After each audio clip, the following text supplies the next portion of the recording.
Happy Friday, traders. We have that EMD index at MidCap 400 stocks, which is far better than the small cap. And we're approaching the highs. We called that last drop right here. And we said it was time to get out up here. And then we rallied up to a double top down. We went with the markets, but when we hit that 200-day moving average, we loaded the boat, and so did everybody else in that live trading room. Oh, yes, you did. Now, when we hit this upper trend line, old trader, let me tell you, remember, it's always good to take profits. It's fun.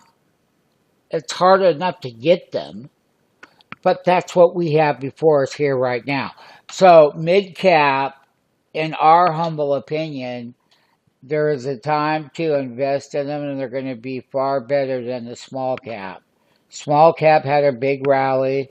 So did the 1,000 index. We have plenty of them. But let me just tell you, you have to know when to sell. So it's time to start lightening up.